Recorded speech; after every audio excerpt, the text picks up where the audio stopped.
Hey guys, tonight we are going back, way back, to a time before your memory foam mattress, before your blackout curtains, before your carefully curated sleep hygiene routine that you read about on the internet at 2 a.m. and then immediately ignored.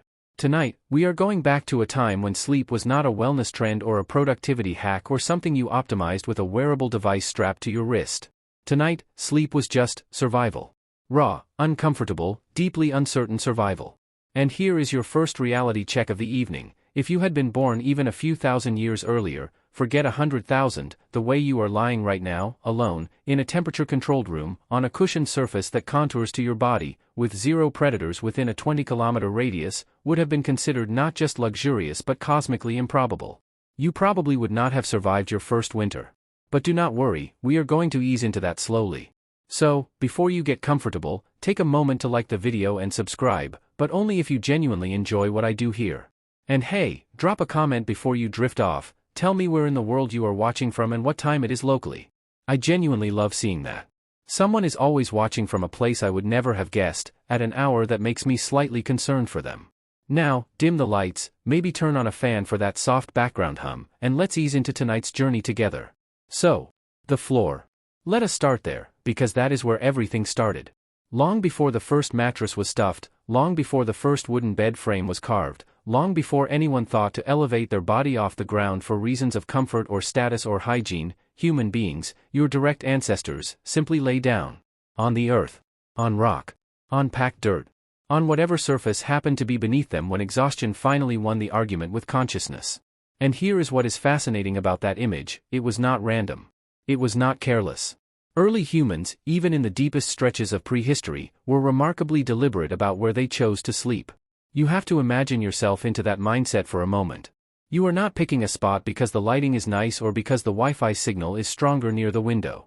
You are picking a spot because your life literally depends on the quality of that choice.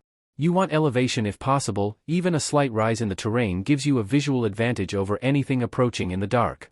You want your back to something solid, a rock face, a tree, a ridge, because that eliminates one entire direction from which something can reach you while you are unconscious. You want proximity to others, because there is safety in warmth and numbers, and because if something does come in the night, maybe it will go for the person next to you first. Grim mathematics, but effective ones. This is not speculation. Anthropologists and sleep researchers who study both the fossil record and modern hunter-gatherer communities, populations whose sleep practices have remained relatively unchanged for tens of thousands of years, consistently find that sleep location selection was, and in many places still is, an extraordinarily careful, community-negotiated decision. The Hadza people of Tanzania, one of the last remaining hunter-gatherer groups on Earth and frequently studied for what they might tell us about ancestral sleep, do not have fixed bedrooms. They sleep in loose groups, shifting positions throughout the night, often waking and dozing in cycles that look nothing like the solid 8-hour block you were probably told was the gold standard of healthy sleep. Which brings up one of the most quietly radical ideas in sleep science right now, the notion that the way most modern humans sleep, alone, in the dark, for one long continuous stretch, is not the natural default setting of the human body. It is, in fact, a relatively recent invention. Historians still argue about exactly when and why the shift happened, but the emerging consensus is that solitary, consolidated sleep is a product of specific cultural and economic forces, not biology. Your body, if left to its own ancient rhythms, might prefer something rather different. But we will get to that. For now, stay with the floor. Stay with that packed earth, that slight incline, that chosen spot with the rock at your back. Because here is the mainstream historical fact that tends to surprise people: the earliest confirmed evidence of deliberately constructed sleeping surfaces, not just lying on bare ground, but actually preparing a spot to sleep on, dates back approximately 77,000 years, found in the Sabudu cave in what is now KwaZulu-Natal, South Africa. Researchers discovered layers of compressed plant material, sedges and rushes and other grasses, arranged in what can only be described as a primitive mattress. And here is the part that earns it the quirky tidbit crown for this section: those ancient sleepers appear to have been layering aromatic plants, specifically plants with insect-repelling properties, into their bedding. 77,000 years ago, someone was essentially making their bed with the prehistoric equivalent of a lavender sachet. They were not just surviving the night. They were, in their own ancient way, trying to make it a little more pleasant. That impulse, The drive not just to sleep but to sleep well, to make the resting place softer, safer, more comfortable, is one of the most quietly human things you can find in the archaeological record. It threads through every era of history we are going to visit tonight. The materials change. The methods change. The social structures around sleep change dramatically. But that fundamental reaching toward comfort? That is as old as we are. And tonight, as you settle into your particular version of it, that lineage stretches all the way back to a cave in South Africa, where someone pulled a handful of sweet-smelling grass under their body and closed their eyes against the dark. Let us follow them in.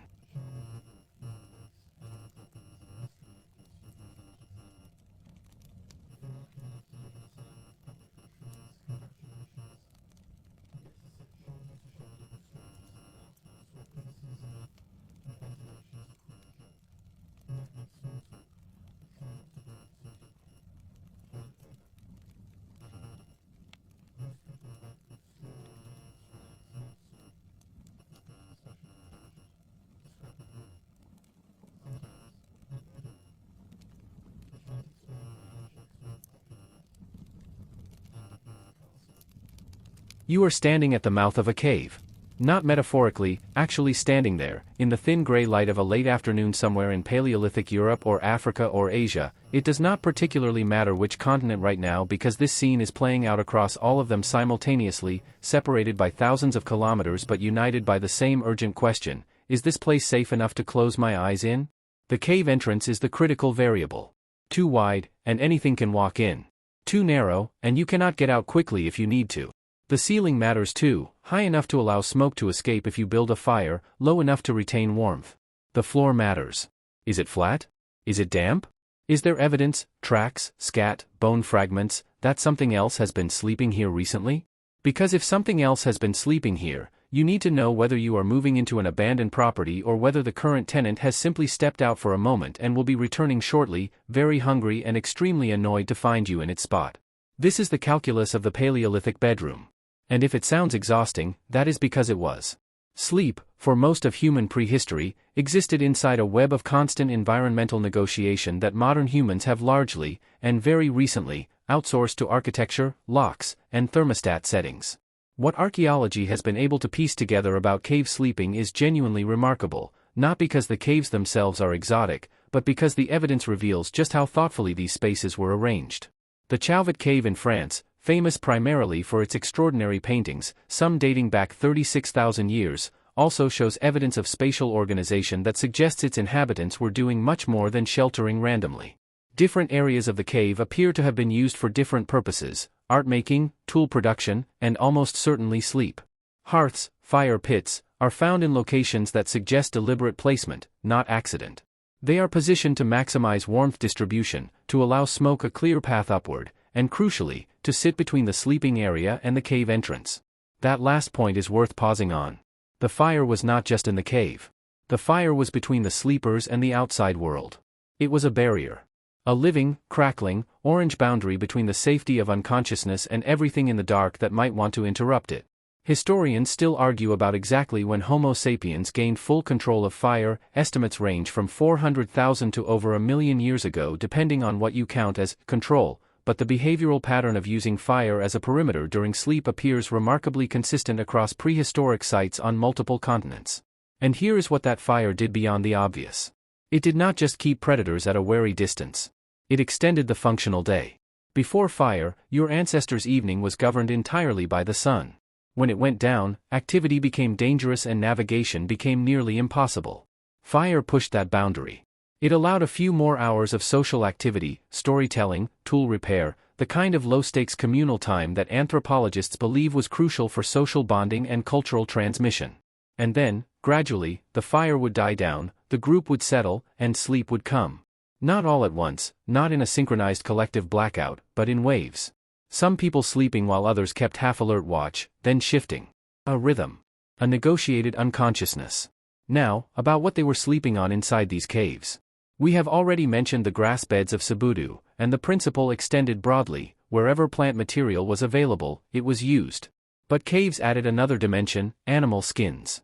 The evidence for skin use as bedding material appears in the archaeological record through indirect means: hide working tools, scrapers and awls, found in sleeping adjacent areas of cave sites.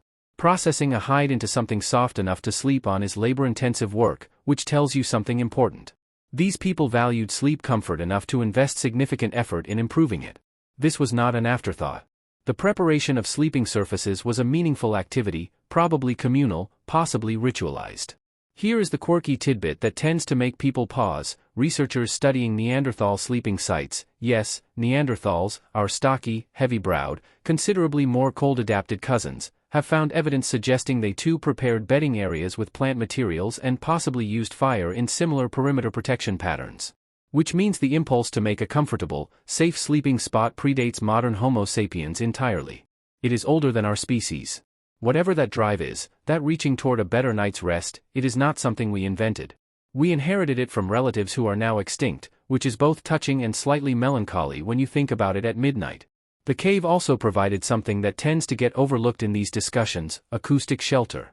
Outside, the night is loud in ways that modern city dwellers have largely forgotten: wind, animal calls, the creak and settle of vegetation. A cave dampens all of that. The interior soundscape is muffled, constrained, intimate.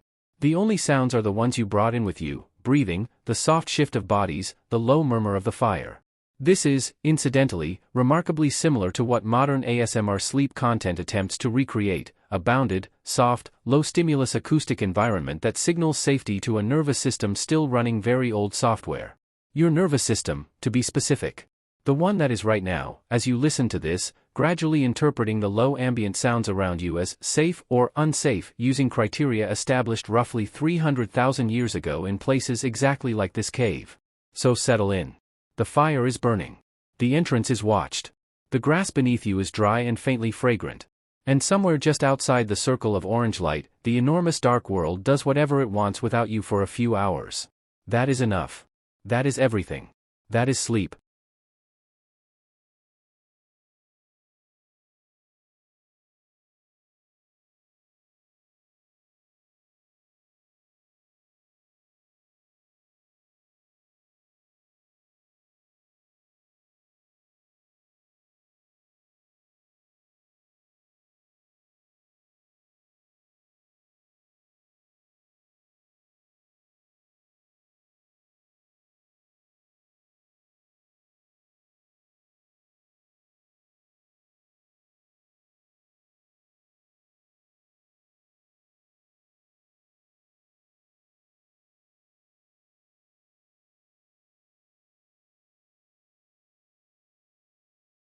You are outside now. The cave is behind you, or maybe you never had a cave to begin with, because the truth is that caves, for all their dramatic appeal in the popular imagination of prehistory, were not actually the default home of early humans. They were the exception. Prime cave real estate was limited, often already occupied by something with larger teeth and a stronger prior claim, and distributed unevenly across landscapes that most people simply did not live near. The majority of your Paleolithic ancestors, the vast, quiet majority, slept under open sky, in forests, on grasslands, in river valleys, in the kinds of places where geology had not conveniently provided a ready-made stone room with natural walls. Which means they had to build their sleeping environment from what the landscape offered. And what the landscape offered, more reliably than almost anything else across most of the habitable world, was plant material. Grass, leaves, ferns, reeds, moss, bark. The vegetable kingdom, in its extraordinary diversity, became the primary raw material of human sleep for tens of thousands of years, and the ingenuity with which people selected, prepared, and arranged these materials tells us something genuinely moving about the human relationship with rest. Let us go back to that South African cave we mentioned at the end of section 1, because it deserves more than a passing reference. The site is called Sabudu, and the sleeping layers found there are, as of current knowledge, the oldest directly preserved bedding ever discovered. 77,000 years old. To give that number some scale, when those grasses were being gathered and arranged into sleeping mats, modern humans had not yet migrated out of Africa in significant numbers. Europe was still tens of thousands of years away from receiving its first Homo sapiens visitors. The people sleeping on those grass mats were, in a very real sense, at the edge of the known human world. What the researchers found when they analyzed those layers was not just grass thrown carelessly on the ground. The primary material was a rush called cyperus, a plant that grows near water and produces long, flat, dense stems that compress into a surprisingly effective mattress-like surface when layered. Beneath and interspersed with the cyperus were other plant species, and here is where it gets genuinely interesting. Several of those species, including ones from the genus Cryptocarya, have documented insecticidal and larvicidal properties. They repel mosquitoes. They discourage the kinds of insects that would otherwise make sleeping on a plant surface an itchy, miserable experience. This was not accidental co-occurrence. The deliberate mixing of insect-repelling plants into sleeping material, 77,000 years ago, represents a level of applied botanical knowledge that is quietly staggering. These people knew their local plant catalog well enough to distinguish between plants that were merely soft and plants that were both soft and chemically useful. They were doing integrated pest management before the concept of pest management existed as a named idea. Historians still argue about whether this knowledge was transmitted culturally, taught deliberately from one generation to the next, or whether it was rediscovered independently each time through trial and error, but the sophistication of the selection itself is not in dispute. And the layers at Cebudu were not a single event. They were accumulated over time, compressed, burned periodically, and renewed. The burning is significant. The inhabitants appear to have been setting fire to their old bedding on a regular basis, not out of carelessness, but almost certainly as a deliberate cleaning practice. Burning your old mattress kills whatever has taken up residence in it, parasites, insects, bacteria, and clears the space for fresh material. It is, in essence, a prehistoric fumigation strategy. The next time you flip your mattress and vacuum the surface, you are participating in a tradition of sleep surface hygiene that is at minimum 77,000 years old. Beyond Cebudu, evidence of plant-based bedding appears across the archaeological record with enough regularity to suggest it was a near-universal human behavior wherever plant material was available. In Europe, Neanderthal sites show compressed organic layers in sleeping adjacent areas. In the Americas, early sites show evidence of woven grass and reed matting used as ground covers. In the ancient Near East, the transition from loose plant material to woven mats appears to track relatively closely with the broader development of weaving technology. The same skills that eventually produced cloth were first applied, it seems, to making something to sleep on. The specific plants varied enormously by region, and this is where the story becomes beautifully local.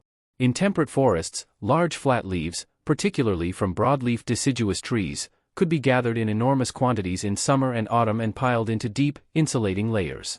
In tropical regions, enormous palm fronds and banana leaves provided both cushioning and a slight moisture barrier. In Arctic and subarctic environments, mosses, particularly sphagnum moss, which is both absorbent and mildly antibacterial, were used for bedding by indigenous peoples of northern regions well into recorded history, and the practice likely extends back much further. Here is a quirky tidbit that tends to delight people. Sphagnum moss was used as surgical dressing during World War I, when conventional bandage supplies ran low, because of its natural antiseptic properties and extraordinary absorbency. The same plant your distant ancestors slept on in subarctic nights was, 60,000 years later, being applied to battlefield wounds in France. Materials have long memories, even when the people using them have forgotten the original context. What all of this points toward is a picture of early human sleep that is far more intentional, far more materially sophisticated, and far more regionally adapted than the shorthand image of caveman sleeps on rock would suggest. People were not passively accepting whatever the ground happened to offer. They were actively curating their sleeping environment, selecting materials, combining them deliberately, maintaining them, replacing them seasonally, and building up what can only be described as a tradition of bedmaking that predates civilization by tens of thousands of years. You have been doing this your entire life. Every time you smooth a sheet, add a pillow, adjust a blanket, you are the current iteration of a behavior pattern so old it arguably defines something essential about what it means to be human. The specific materials are almost unrecognizably different. The impulse underneath them is identical. Now let the grass be soft beneath you. Let the faint green smell of it settle into the air around you. You picked this spot carefully. It will do just fine.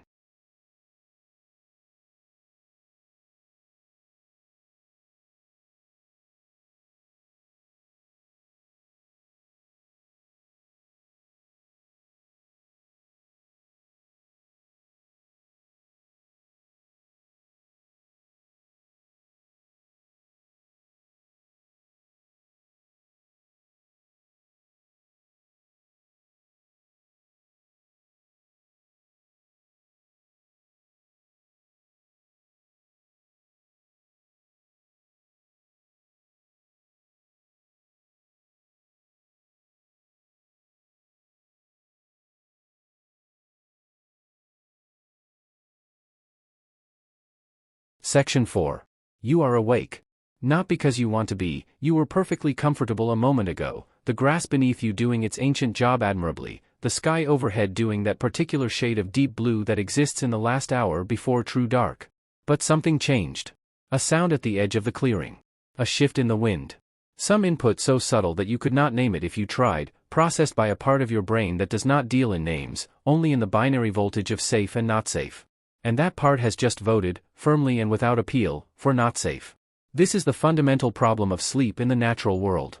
Sleep is, from a survival standpoint, an extraordinarily risky behavior. You are unconscious. Your reaction time is near zero. Your awareness of your environment has dropped to essentially nothing. Every predator in your ecosystem is still fully operational while you are doing this. And yet you have to do it. The body does not make sleep optional, it makes wakefulness, beyond a certain point, fatal. So the question was never whether to sleep. The question was always how to make sleep survivable. Fire was the single most transformative answer to that question in the entire history of human sleep, and it is worth sitting with just how dramatic that transformation was. Before reliable fire, your sleeping options were defined almost entirely by geography and group size. You needed physical barriers, cave walls, dense vegetation, elevation, water on multiple sides. You needed numbers, enough warm bodies that statistical predator logic worked in your favor. And you needed, frankly, a degree of luck that you could not manufacture.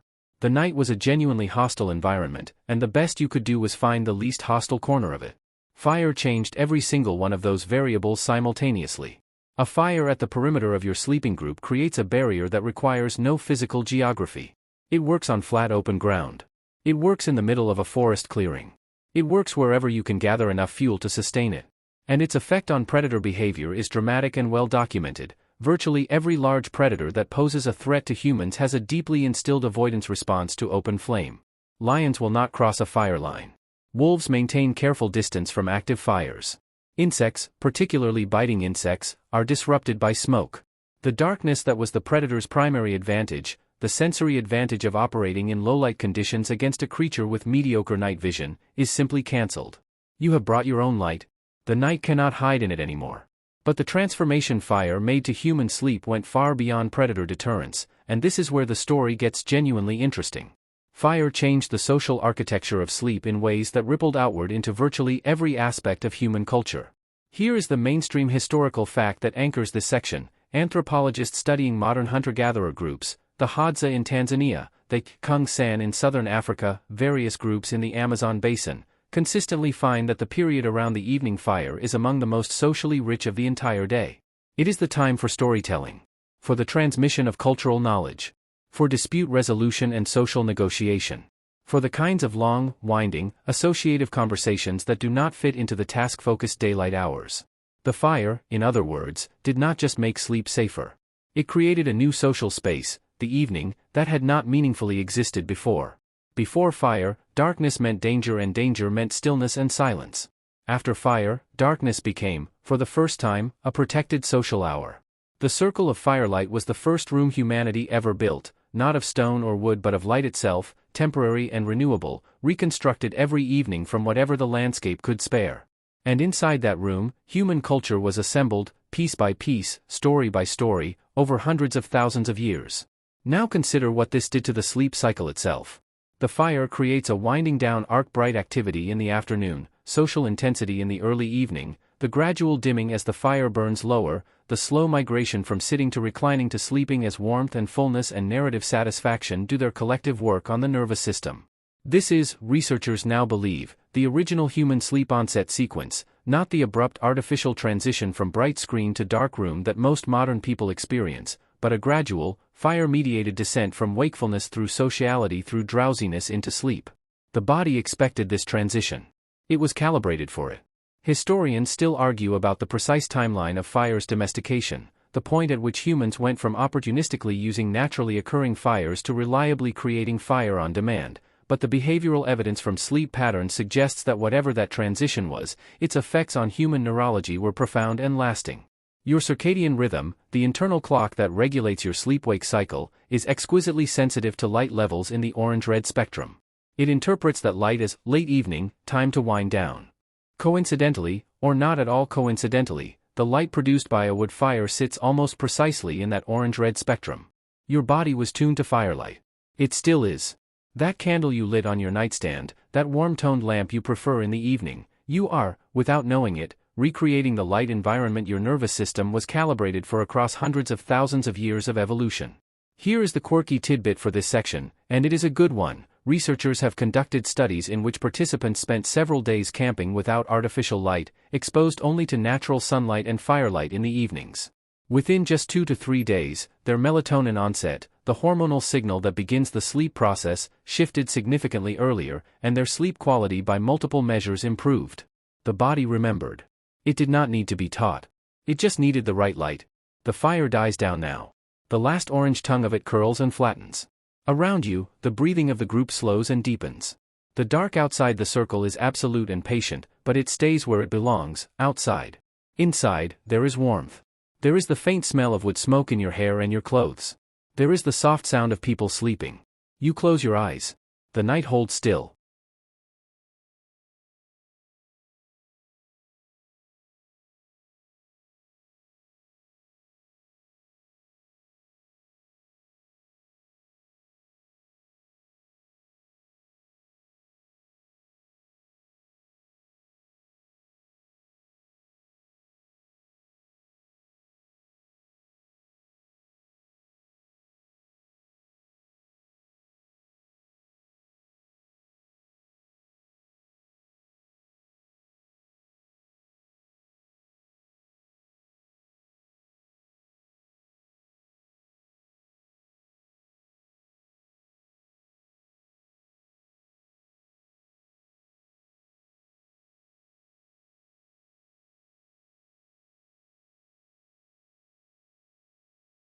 Something is pressed against your back. Something warm and breathing and unmistakably human. On your other side, close enough that you can feel the faint rise and fall of their chest, someone else is deeply asleep, their breath slow and even and completely unconcerned with the fact that they are essentially using your shoulder as a pillow. In front of you, 2 children are tangled together like a pair of sleeping animals, limbs overlapping without any apparent awareness of where one body ends and the other begins.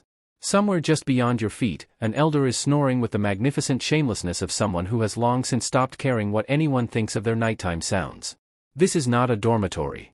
This is not a refugee situation. This is not an emergency. This is just Tuesday night.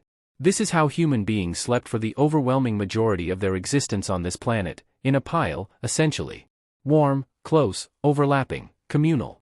And if that image feels strange or uncomfortable to you, if your instinct is to recoil slightly from the idea of sleeping in such close proximity to other people, that reaction is worth examining, because it is a very recent cultural artifact dressed up as a natural preference.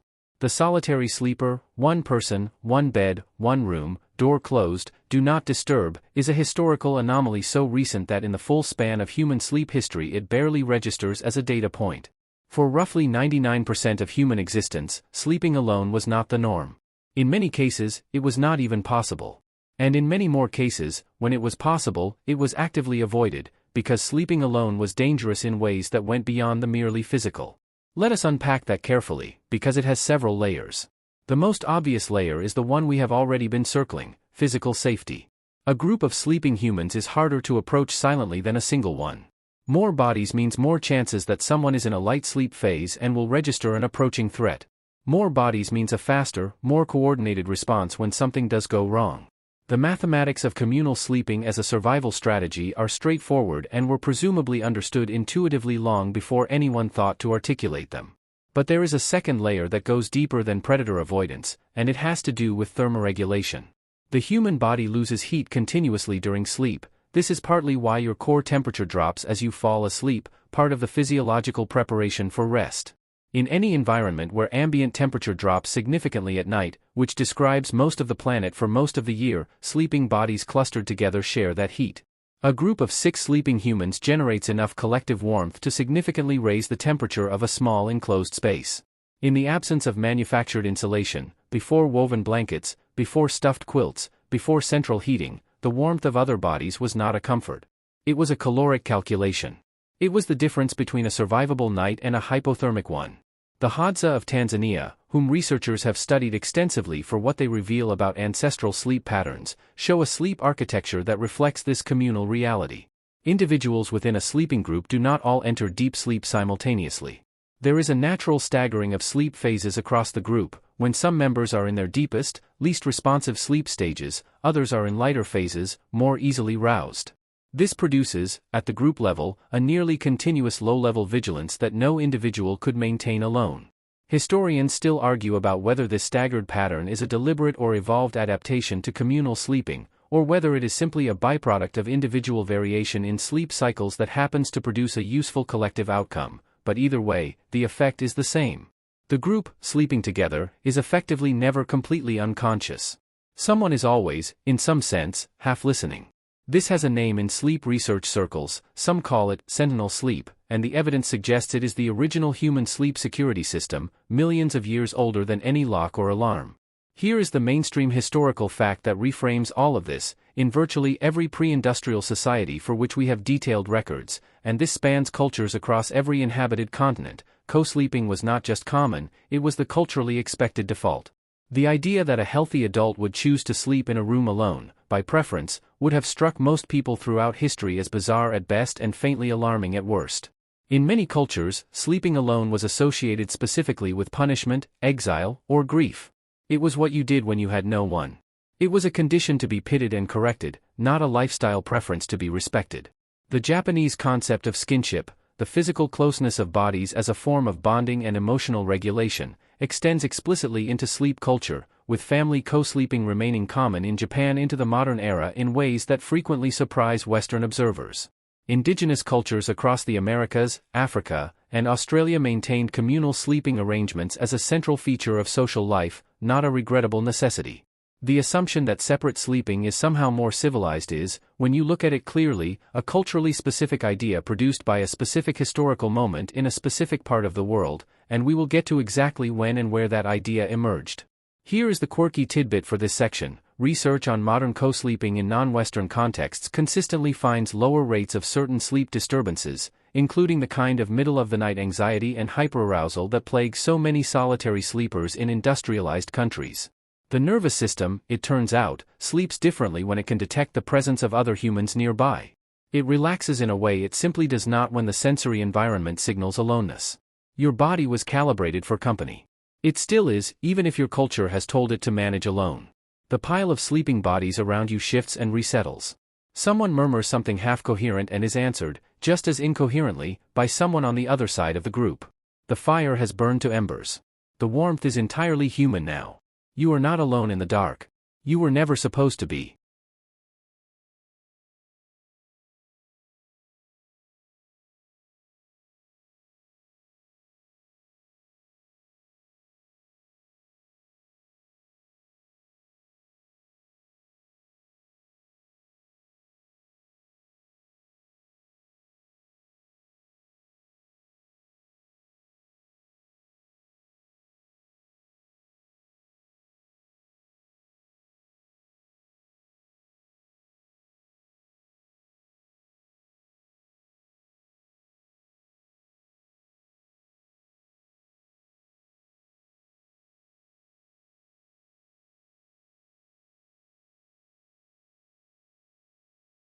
The sun has not yet risen over the Nile, but the heat has already arrived, that particular pre-dawn Egyptian heat that does not build gradually but simply exists, as though it never actually left from the day before, as though it was merely waiting politely outside while the night did its brief, inadequate work. You are lying on a raised surface, not the ground, not even close to the ground, on a wooden platform whose legs have been carved into the shapes of lion paws, because if you are going to sleep, you might as well sleep on something that communicates something about who you are.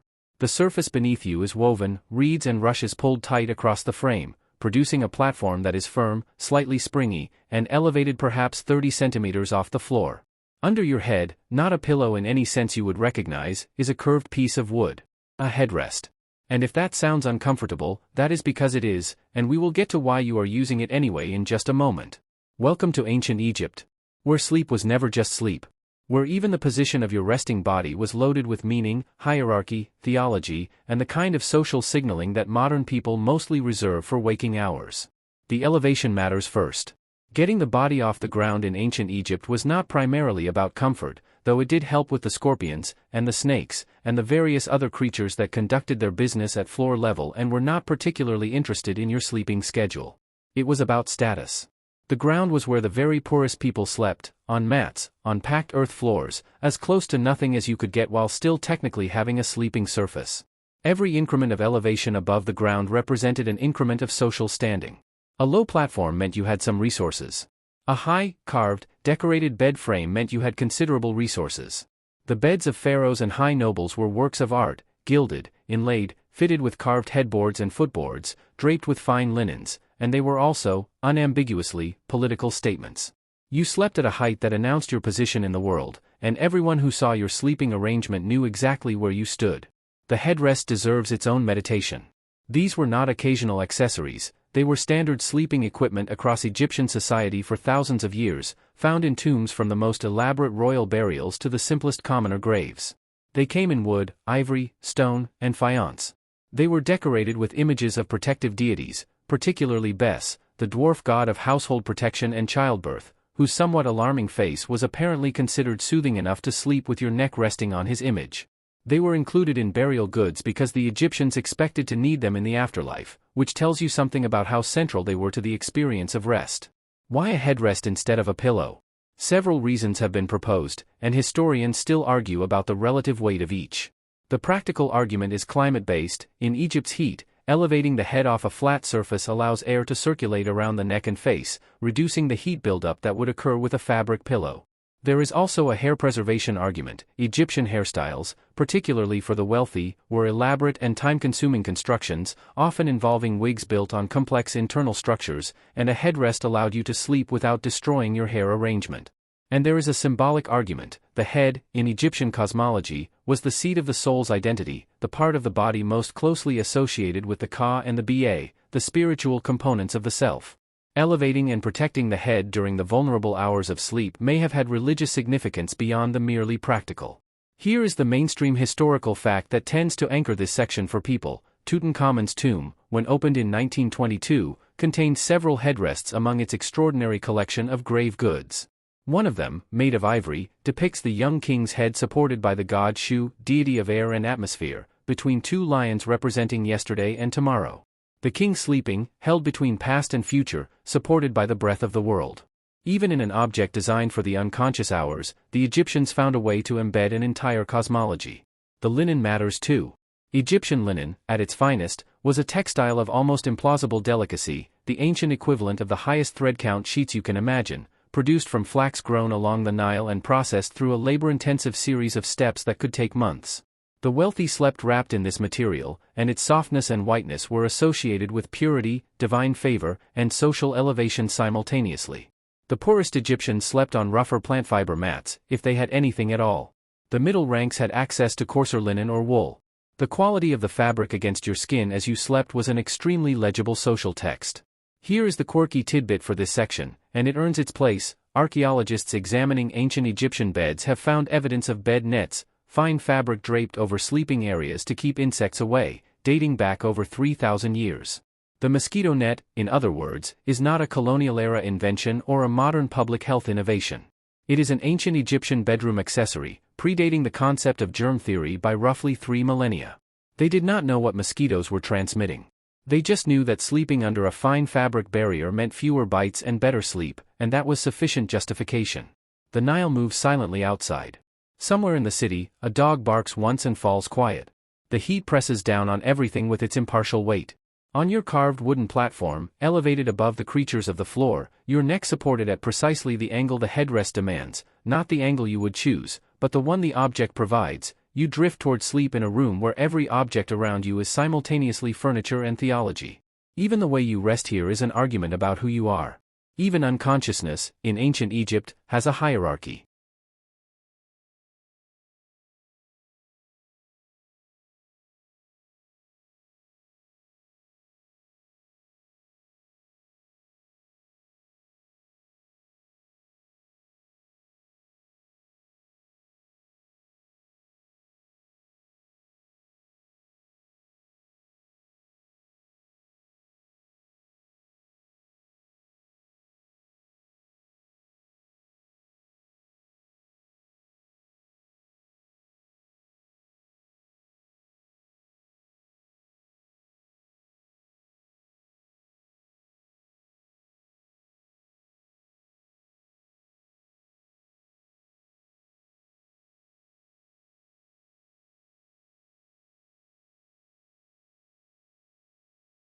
You are in Rome now, and Rome at night is nothing like what the daylight hours would have you believe.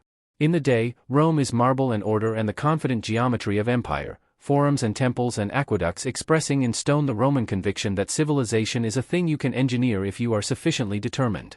At night, Rome is something considerably less organized.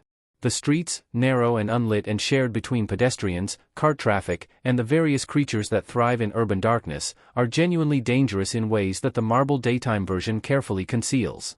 Julius Caesar, at the height of his power, banned wheeled vehicle traffic from the city during daylight hours to reduce congestion, which meant that all the carts and wagons and delivery vehicles that kept Rome fed and supplied had to operate at night, producing a nocturnal urban soundscape of grinding wheels, braying animals, shouted arguments, and the general magnificent cacophony of a city of 1 million people conducting its logistics in the dark. The Roman writer Juvenal complained about this with the specific exhausted bitterness of someone who has not slept properly in weeks.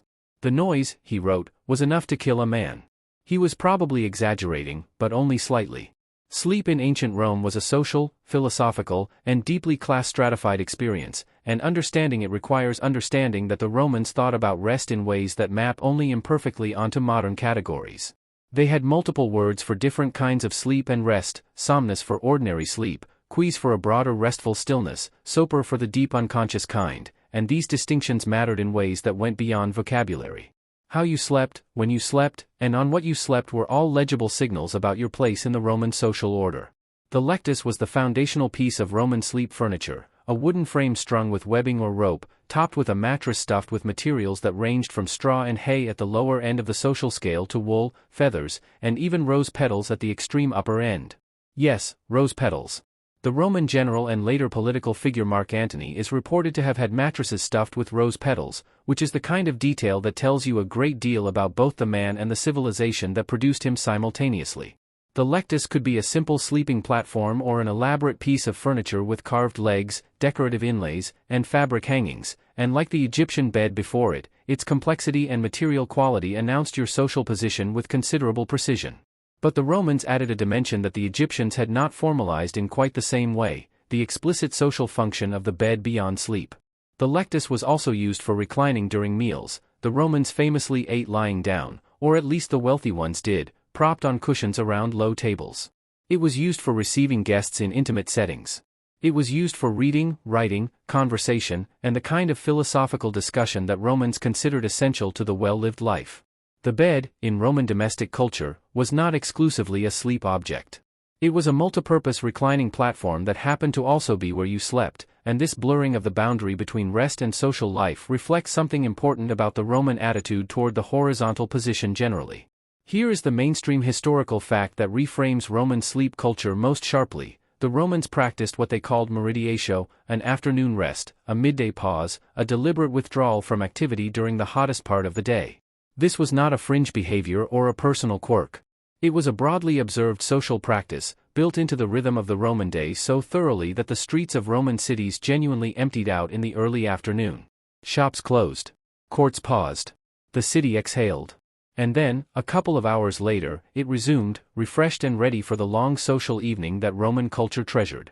The meridiatio is, of course, the ancestor of the siesta, a word and practice that survived the Roman Empire's collapse, traveled through Mediterranean culture, and persists in various forms across southern Europe, Latin America, and parts of Asia to this day.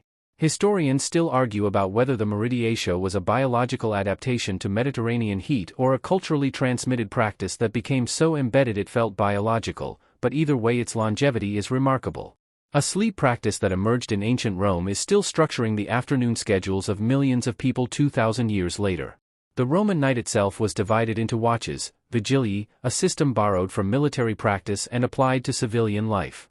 The night had 4 watches, each roughly 3 hours long, and these divisions were practically significant because they governed when certain activities were permissible, when the night watchmen made their rounds, and when various religious observances were conducted. The Romans, in other words, had a clock for the night even before they had reliable mechanical timekeeping, a social and administrative structure imposed on the dark hours to make them legible and manageable. Here is the quirky tidbit that tends to delight people who think they know Roman history. The Romans had a goddess specifically associated with sleep. Her name was Somnia, and she was considered a daughter of Nox, night, and a sister to Mors, death. The association of sleep and death in Roman theology was not morbid so much as philosophical. Sleep was the nightly rehearsal for death, the temporary surrender of consciousness that reminded you, gently and repeatedly, that consciousness was not permanent. Every night you died a little. Every morning you were briefly resurrected. The Romans found this comforting rather than disturbing, which says something rather interesting about the Roman character. Outside your window, if you are wealthy enough to have a window that faces a courtyard rather than a street, Rome eventually quiets. The car traffic rumbles on through the small hours, but it recedes into the background, becomes almost rhythmic, almost like the sound of water. Your lectus is firm beneath you. The stuffing has settled into the particular topography of your body over months of use. The wool blanket is heavier than you need tonight, but you have it anyway because the weight is reassuring. You are a citizen of the most powerful civilization on Earth. You are also, right now, just a person trying to sleep through the noise.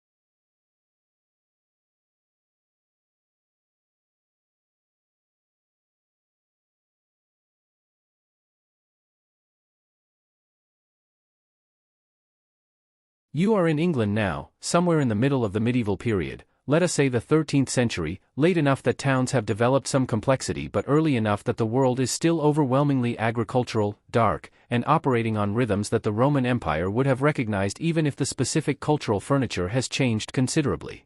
It is late autumn. The days are short and the nights are long, and the cold has a quality that is less about temperature and more about persistence. It does not attack you, it simply waits, and it is extremely patient, and it is everywhere. You are in an inn. Not a grand one. A perfectly ordinary roadside inn of the kind that existed in their hundreds across medieval England, providing shelter and food and a place to sleep to travelers, merchants, pilgrims, and anyone else whose journey had outpaced the daylight. The common room is low-ceilinged and smoky and warm in the specific way that only a room full of human bodies and an active hearth can be warm, a dense, close, slightly damp warmth that smells of wet wool and tallow candles and the residue of whatever was cooked for supper. Rushes cover the floor, mixed with herbs that were probably fresher a week ago than they are now. The tallow candles are burning low. And here is what you are about to do that your modern instincts are going to resist quite strongly. You are going to climb into a bed with a stranger. Possibly two strangers. Maybe three, depending on how busy the inn is tonight and how large the bed happens to be. This was completely normal.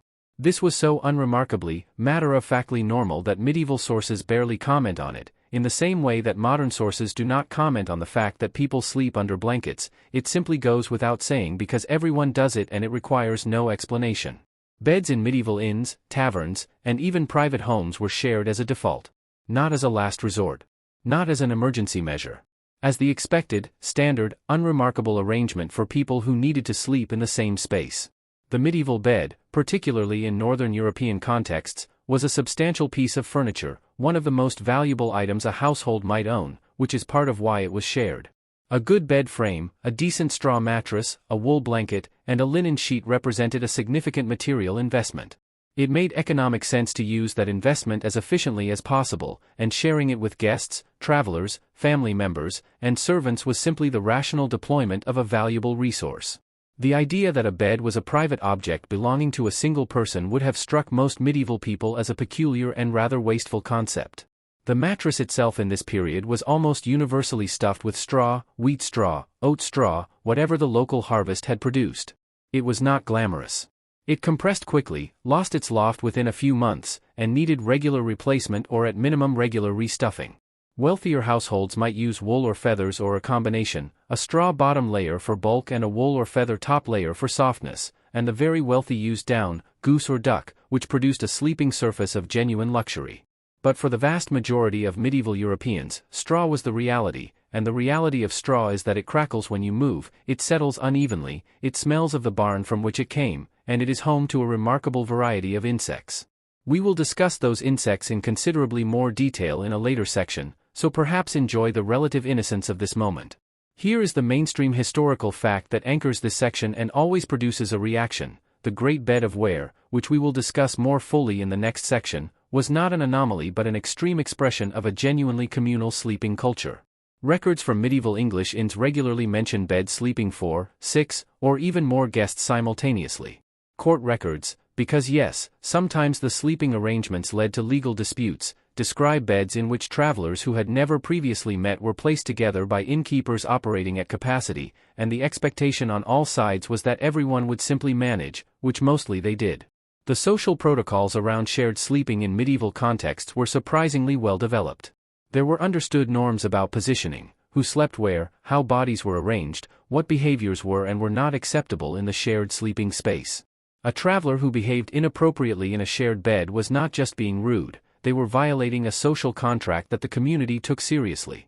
Medieval etiquette manuals, yes, these existed, included guidance on proper conduct in shared beds, including instructions not to hog the blanket, not to fidget excessively, and to manage one's nighttime sounds with at least a minimum of consideration for others.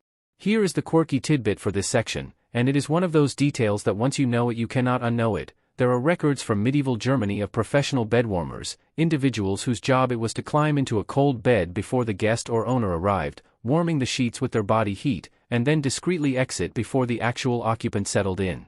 This was considered a skilled service worth paying for, and it was offered at establishments that wanted to present themselves as providing a superior experience. The human body as a heating appliance, deployed in advance of sleep, it is simultaneously practical and somehow deeply medieval in its logic. The fire in the common room has burned to a generous bed of coals. The room is quieter now. The earlier noise of eating and drinking and the particular aggressive sociability of people who have been traveling alone all day and are suddenly in company has settled into the softer register of people winding down. Around you, bodies are finding their arrangements. Someone is already snoring with magnificent commitment. Someone else is murmuring a prayer, the last of the day's religious obligations, discharged in a drowsy monotone. The stranger to your left smells of horses and rain and is already deeply, completely, unself-consciously asleep. The wool blanket is thick and slightly scratchy and shared across 4 of you and it is, genuinely, quite warm. Outside, the autumn night is doing everything it promised. Inside, the coals glow and the room breathes.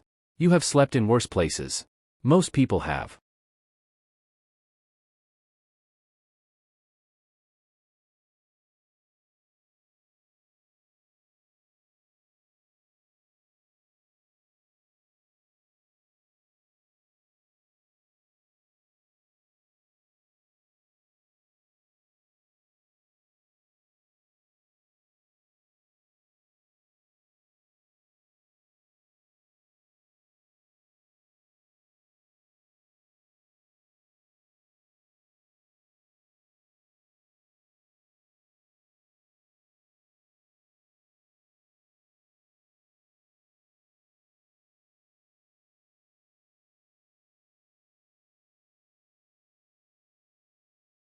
There is a bed in Ware, a small market town in Hertfordshire, England, that is so large it became famous across Europe.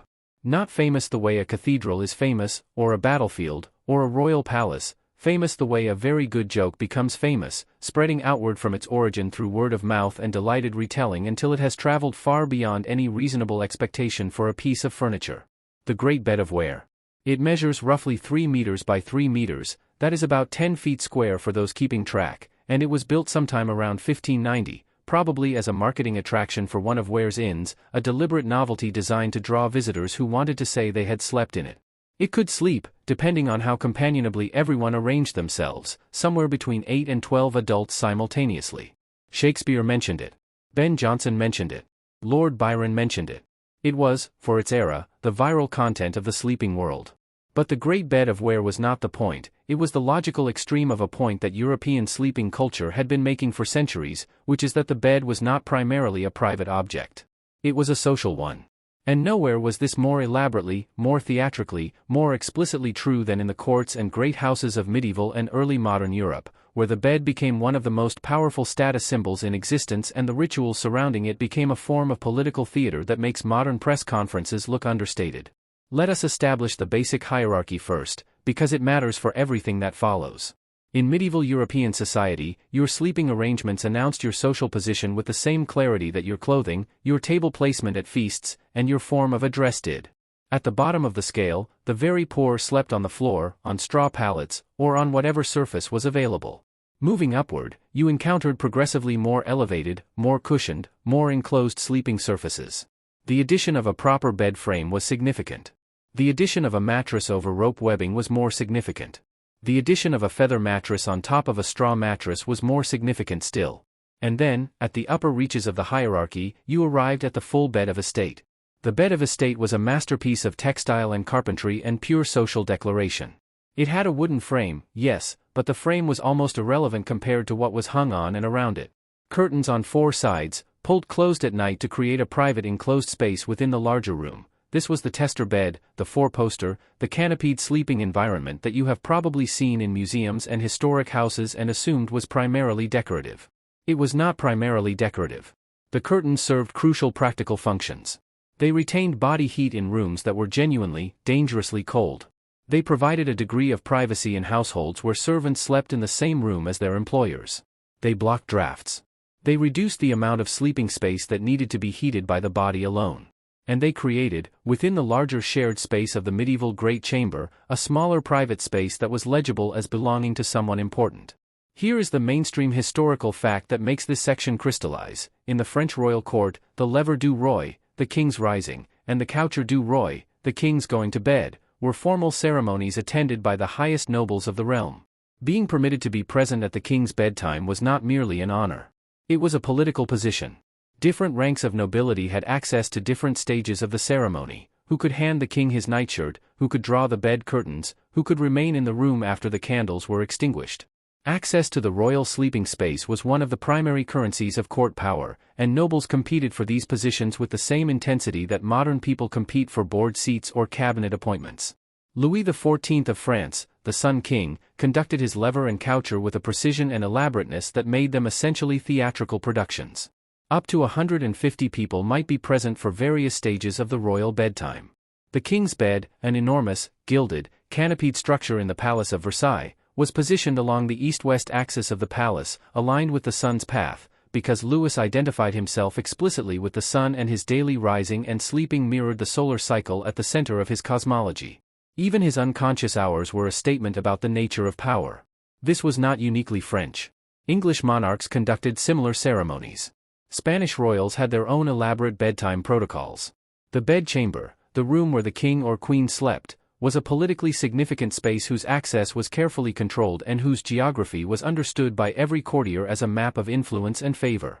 Being moved closer to the royal bedchamber, literally physically closer in the layout of the palace, meant your star was rising. Being moved further away meant you were in trouble. Here is the quirky tidbit for this section, and it is one that tends to make people genuinely laugh. Henry VIII of England had a specific court official whose title was the Groom of the Stool. This person's primary duty was to attend the king during his most private bodily functions, but the position also included responsibility for the king's dressing and certain aspects of his bedtime routine.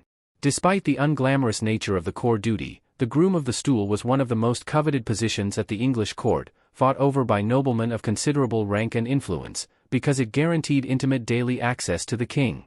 Proximity to power, even proximity achieved through the most basic human functions, was worth more than almost anything else in that world. The great bed stands at the center of the room.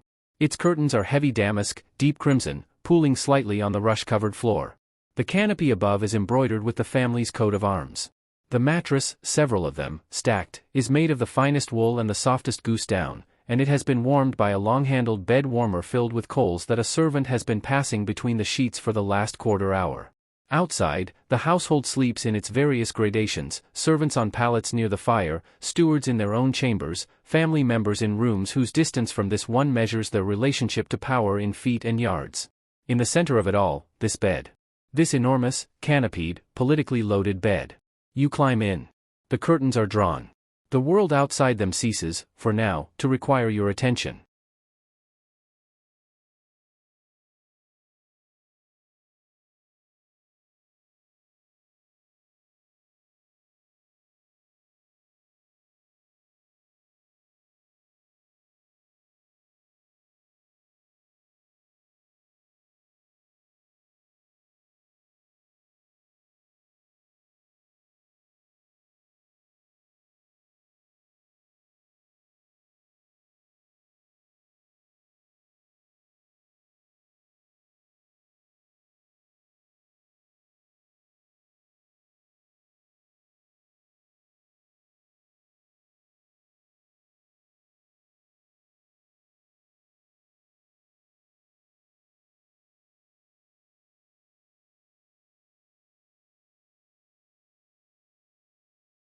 Something woke you. Not a sound exactly, or not only a sound. More like a shift in the quality of the night itself, a subtle change in the texture of the dark that your body registered before your conscious mind had any opinion about it. You are not frightened. You are not alert in the way that the earlier sections of this night, the cave mouth, the open grassland, the inn with its stranger-filled bed, would have demanded alertness. You are simply awake. Gently, quietly, completely awake, in the middle of the night, and this does not trouble you in the slightest because you have been waking up at this hour your entire life, and so has everyone you know, and so did everyone they knew, and so on backward through time for as far as anyone can remember. You light a candle if you have one. Or you simply lie in the warm dark and let your thoughts move at the particular unhurried pace that the middle of the night permits. Maybe you pray. This is medieval or early modern Europe, and the night hours have their own religious architecture, their own appointed prayers for those who observe them. Maybe you talk quietly with whoever is sleeping beside you, because they are probably awake too, or will be shortly. Maybe you get up and do something, read, if you have candles and can read, which is not a given. Write a letter. Eat a small something left from supper. Step outside briefly if the night is mild enough. And then, after an hour or so of this gentle middle-of-the-night wakefulness, you will feel the pull of sleep returning, and you will settle back down, and you will sleep again until morning. This was called the first sleep and the second sleep. And it was, for most of human history across most of the world, the entirely normal architecture of a night. The historian Roger E. Kirch, who spent decades researching pre-industrial sleep patterns and published his findings in a landmark work in the early 2000s, documented this biphasic sleep pattern with remarkable thoroughness.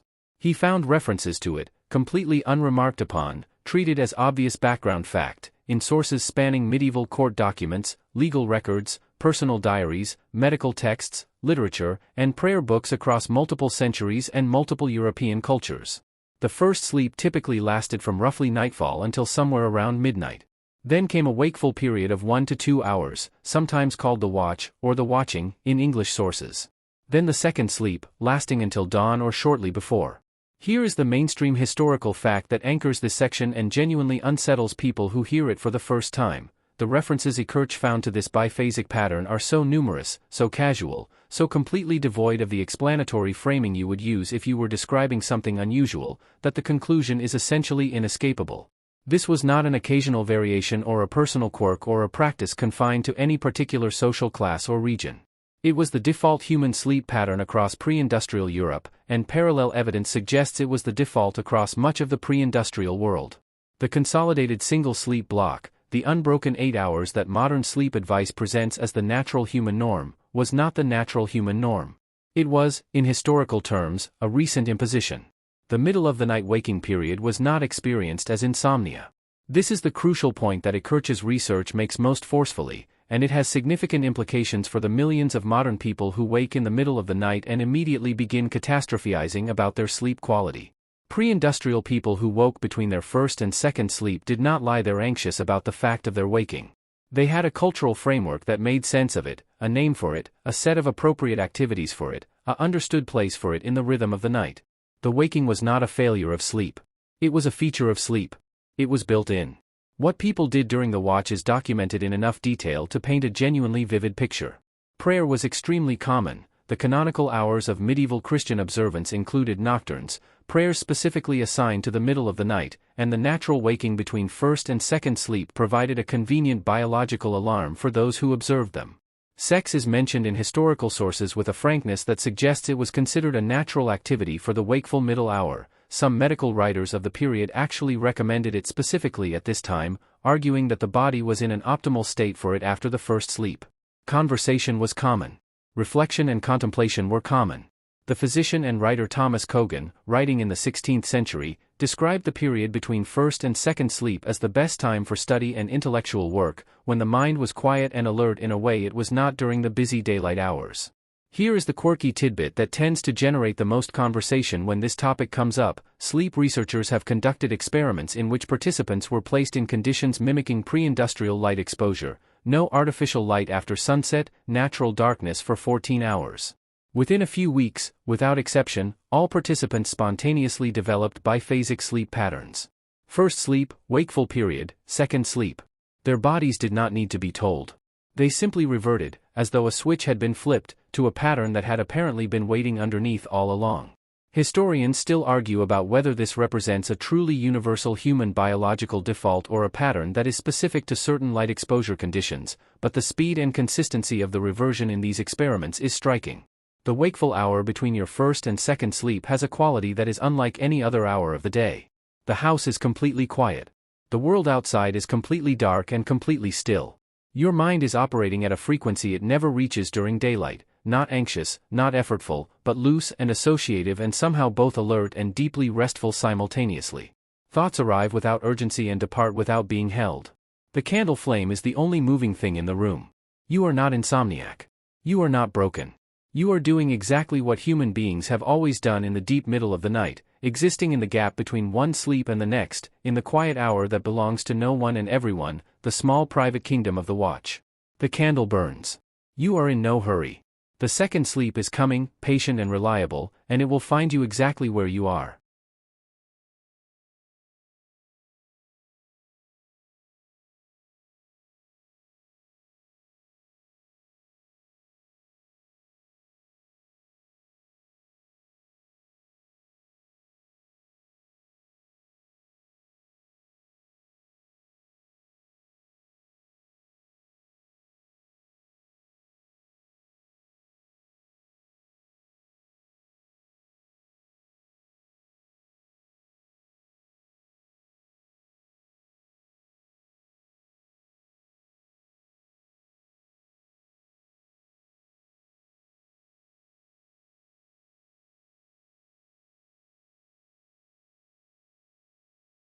You have just settled into your second sleep, that gentle, reliable return to unconsciousness that the wakeful middle hour promised and has now delivered. The candle is out. The room is dark and quiet. The mattress beneath you has found its familiar topography, the compressed straw landscape of your particular body's weight and habitual position. Everything is as it should be. And then something bites you. Not dramatically. Not with any of the magnificent menace of the predators we have been carefully excluding from our sleeping spaces since the cave sections of this story. Just a small, precise, maddening bite, somewhere on your ankle, followed almost immediately by another one slightly higher up, and then the dawning, sinking realization that you have been here before and you know exactly what this is and there is essentially nothing you can do about it. Welcome to the pre-modern bed in its full, unfiltered reality. We have been talking about sleeping surfaces and social hierarchies and the beautiful biphasic rhythms of the pre-industrial night, and all of that is true and worth knowing. But there is another layer to the history of sleep that tends to get left out of the more romantic retellings, and it is a layer that was intimately, inescapably present for virtually every human being who slept in a bed between roughly the beginning of settled agricultural life and the mid-20th century. The layer, to be specific, is alive. And it itches. Bed bugs, Cimex lectularius, if you want the formal introduction, are one of humanity's oldest and most persistent uninvited companions. They are not a medieval problem or an industrial-era problem or a modern problem. They are an ancient problem, documented in archaeological sites going back thousands of years, present in the textual record of virtually every literate civilization that kept domestic sleeping spaces. The ancient Egyptians knew about them. The Greeks wrote about them. Roman texts described them. Medieval households dealt with them constantly. They traveled with human populations across continents, colonized ships and inns and monasteries and palaces with complete democratic indifference to the social status of their hosts, and they have been the silent third party in human sleep arrangements since long before anyone thought to give them a Latin name. The straw mattress was, from the bed bug's perspective, an ideal habitat. Warm, dark, full of crevices, regularly refreshed with new organic material, and conveniently located immediately adjacent to a large sleeping mammal who would remain reliably still for several hours. Medieval advice for dealing with bed bugs in straw mattresses included replacing the straw regularly, monthly was recommended, seasonally was the reality for most people, hanging the mattress frame in direct sunlight, rubbing the wooden frame with strong-smelling substances like pennyroyal or wormwood or, in some recipes, a paste made from ox bile and arsenic, which suggests that the discomfort of bed bugs was considered worth the risk of sleeping adjacent to arsenic. That particular trade-off tells you a great deal about just how bad the bed bugs were. But bed bugs were only the beginning of the nocturnal biological community sharing your sleeping space. Fleas were arguably more prevalent and certainly more mobile. They lived in the floor rushes and the clothing and the animal fur and would migrate freely between species and surfaces throughout the night. Lice were a near-universal feature of medieval and early modern personal hygiene regardless of social class, and the sleeping environment was their primary theater of operation.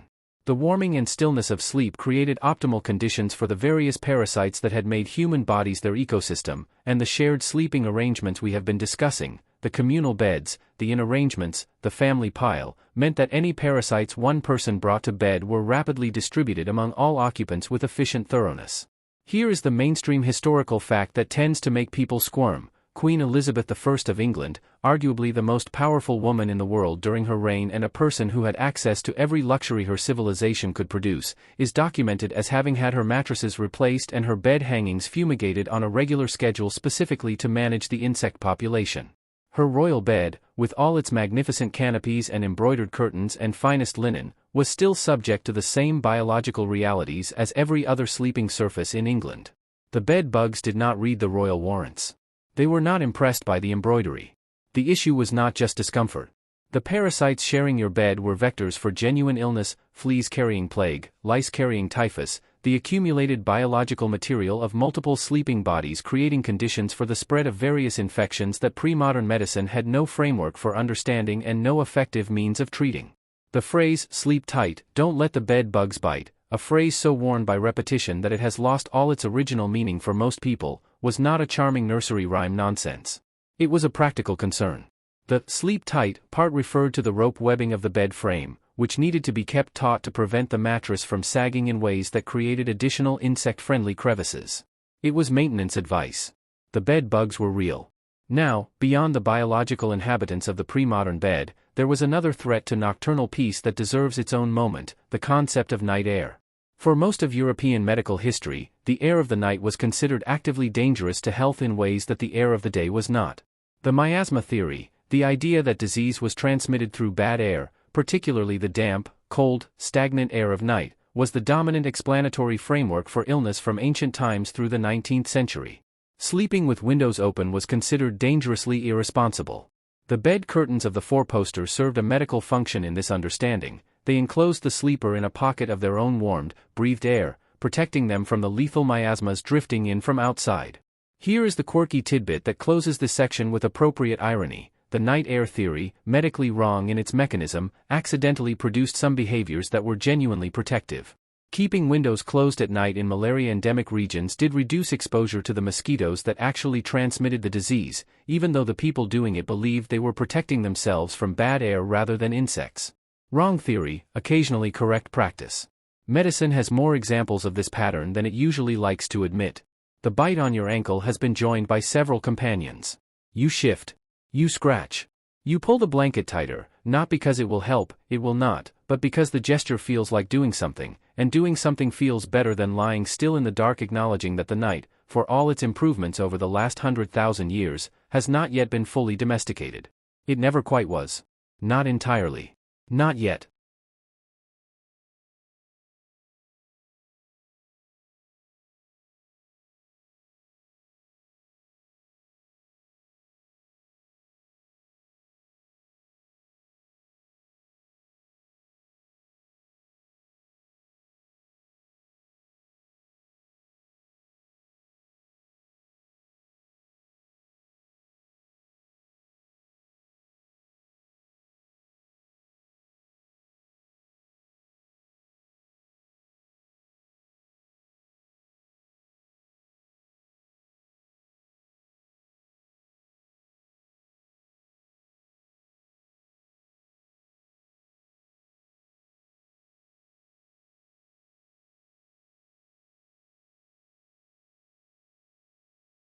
Step back from Europe for a moment.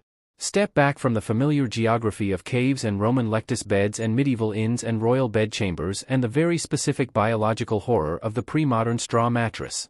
Step back from the narrative thread we have been following, which has, if you notice, been tracing a largely European and Near Eastern line through sleep history, and let the lens widen until the whole world comes into view.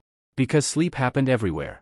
People have been sleeping on every habitable landmass on this planet for as long as humans have been on those landmasses, and the solutions they developed, the rituals they built around rest, the materials they used and the social architectures they constructed around the nightly surrender of consciousness, these vary so dramatically, so creatively, so ingeniously across cultures that confining the story to one geographical tradition would be like describing music by only discussing one instrument. So tonight, in this section, we travel quickly, impressionistically, with the specific goal of unsettling the assumption that the European trajectory we have been following represents some kind of universal or default path. It does not. It is one path. A particularly well-documented one, because Europeans wrote a great deal about themselves and their historians continued that tradition with considerable enthusiasm, but one path nonetheless. Begin in Japan. The Japanese sleeping tradition developed along lines that diverged from the European model at almost every significant point, and the divergence is instructive. The traditional Japanese sleeping surface was the futon, not the thick, folded Western version that college students worldwide have adopted, but the original, a thin, carefully constructed pad of cotton batting, laid directly on a tatami mat floor, rolled out at night and rolled up and stored during the day. This system reflects a fundamentally different relationship between sleeping space and living space than the European tradition developed. In the European model, the bed was a permanent fixture, heavy, immovable, the anchor of the room and often the most valuable object in it. In the traditional Japanese model, the sleeping surface was portable, storable, and temporary. The room that was a bedroom at night was a living space during the day, transformed by the simple act of rolling up the futon and stowing it away. Space was multifunctional. The sleeping surface was a guest in the room rather than its permanent resident.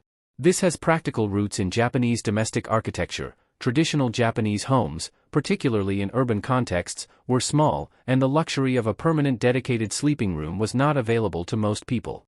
But it also reflects something philosophical about the Japanese relationship with sleep, a view of rest as a temporary state that does not require a permanent dedicated infrastructure, that can be established and dissolved within the larger flow of daily life without ceremony or fixed location. Here is the mainstream historical fact that grounds this section most firmly: archaeological and historical evidence from across East Asia, Southeast Asia, and the Pacific suggests that sleeping on or very close to the floor, on mats, on woven surfaces, on carefully prepared ground coverings, was the dominant tradition across an enormous swath of the world's population for most of recorded history. The elevated bed, the platform that raises the body significantly off the floor, was primarily a Mediterranean and later a Northern European and eventually a global Western development. For the majority of humans across the majority of history, the floor, mediated by increasingly sophisticated woven and padded surfaces, was the default sleeping position. Move now to the indigenous peoples of the Amazon basin. Sleep in this context is woven, literally. The hammock, which appears to have been developed independently in multiple regions of the Americas and possibly in parts of Africa and Asia as well, represents one of the most elegant solutions to the problem of tropical sleeping ever devised. Suspended between two trees or posts, the hammock elevates the sleeper completely off the ground, away from the insects, snakes, scorpions, and moisture that make ground-level sleeping in tropical environments genuinely hazardous, while simultaneously providing natural ventilation on all sides. The slight curve of the hammock's resting position places the body in what sleep researchers have more recently confirmed is a genuinely comfortable spinal position.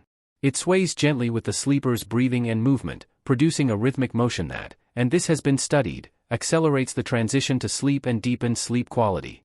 The hammock arrived at solutions that Western sleep science has only recently begun to articulate, working entirely from empirical observation and practical necessity over thousands of years. Here is the quirky tidbit for this section, and it is one that tends to genuinely delight people. When European explorers first encountered hammocks in the Caribbean in the late 15th century, they were so immediately impressed by the design that they rapidly adopted them for use on ships, where the hammock's ability to swing with the vessel's motion while keeping the sleeper stable made it vastly superior to any fixed sleeping surface for nautical use. The hammock went from being an indigenous Caribbean sleeping technology to a standard feature of European naval vessels within a generation, and remained standard on naval ships for centuries. Historians still argue about the precise timeline and routes of this adoption, but the speed of it suggests that sailors recognized immediately what the hammock's inventors had known for far longer, that it was simply a better solution to a specific set of sleeping problems than anything Europe had developed. Move to the indigenous peoples of the North American plains, where the sleeping environment was the teepee, a structure of extraordinary engineering sophistication that managed interior temperature, ventilation, and light with a precision that fixed-wall architecture struggles to match. The liner system of a teepee, a separate inner wall of hide or canvas that created an insulating air gap and directed ground-level drafts upward and out through the smoke hole, produced sleeping conditions that could be kept significantly warmer than the exterior temperature even in severe plains winters. Sleeping positions within the teepee were socially organized. The location of each family member's sleeping place was understood and maintained, with the place of honor opposite the door reserved for the family head or honored guest. In sub-Saharan Africa, sleeping traditions varied as dramatically as the continent's geography and cultures, but certain patterns recur. Communal sleeping, as we have established, the near-universal human default, was maintained in most African traditional cultures well into the modern era, and the social organization of sleeping groups reflected and reinforced kinship structures, age grades, and social hierarchies. The sleeping mat, woven from local grasses or palm leaves, was a personal possession of significance, carried, maintained, and in many cultures buried with its owner.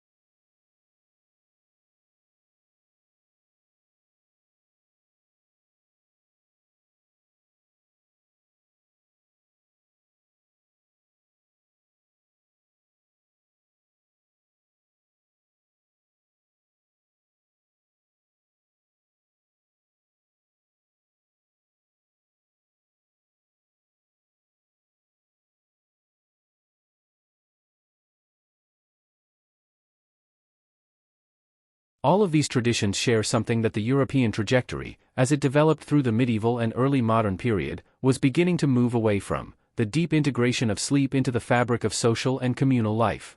Sleep was not a private, individual, behind-closed-doors activity.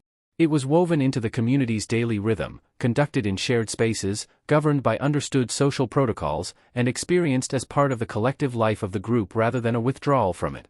The world sleeps in 100 different ways, on 100 different surfaces, under 100 different skies. And almost all of them, until very recently, slept together.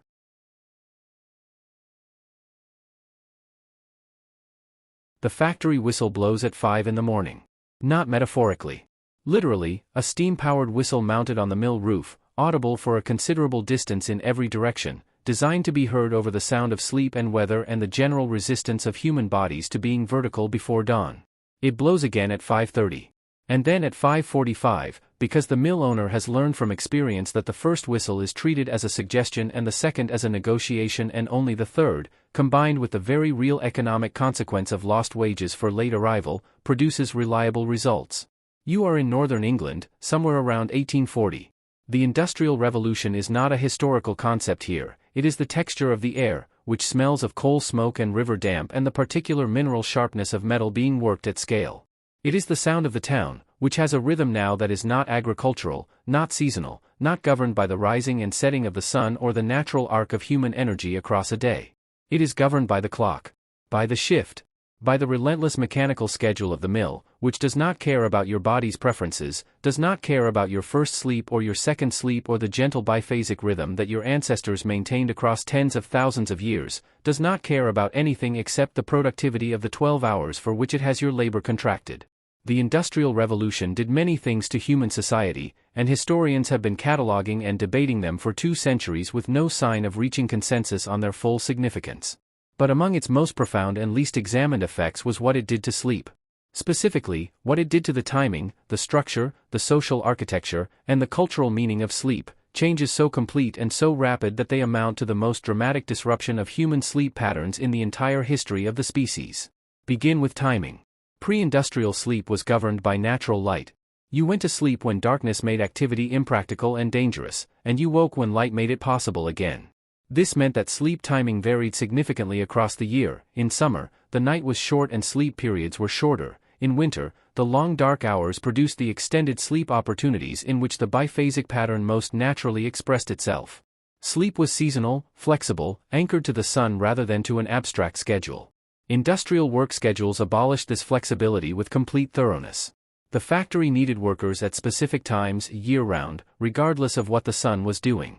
The shift started when it started.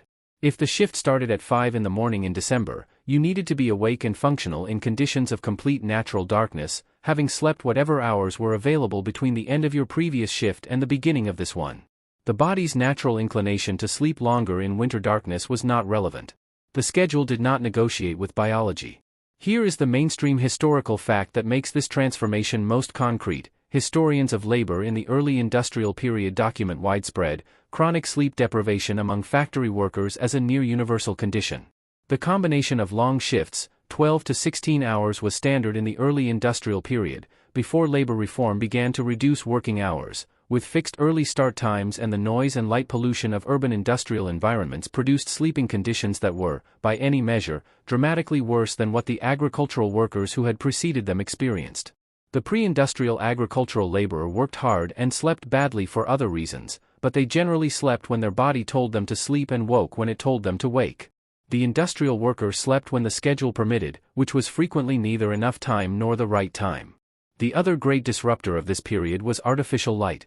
Gas lighting, which began to be installed in urban areas in the early 19th century, first in street lamps and then gradually in homes and workplaces, extended the functional day in ways that fire never had.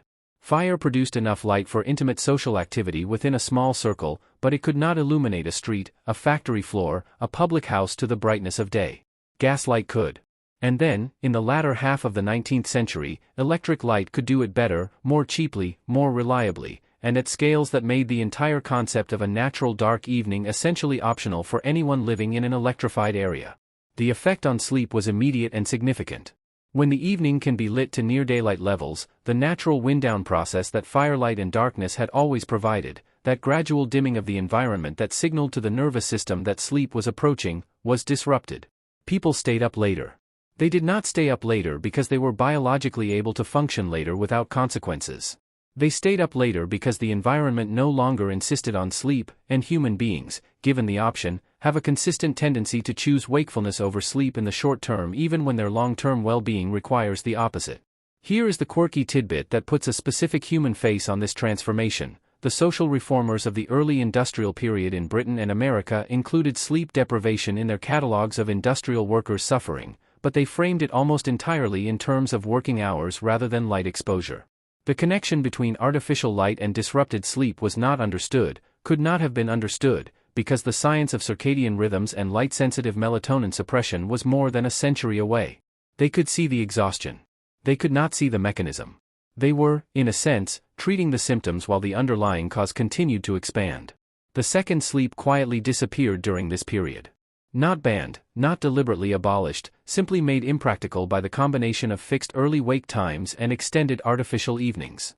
If you must be at the mill at 5 in the morning and your evening does not wind down until 10 or 11 because gas light has made the public house and the parlor and the street viable environments until that hour, then the leisurely biphasic sleep pattern with its gentle middle-of-the-night watching period becomes a mathematical impossibility. You need your sleep consolidated, efficient, and placed in whatever hours are available between the evening's end and the morning's beginning. The single sleep block, the unbroken night, the consolidated 8 hours, was not discovered to be the natural human sleep pattern. It was manufactured by the specific pressures of industrial capitalism and artificial light acting on human bodies that had no evolutionary preparation for either. And then it was declared natural. And then it was declared optimal. And then the millions of people who woke in the middle of the night and lay there in the dark were told they had a disorder. The whistle blows again. It is 5:45. You have to go.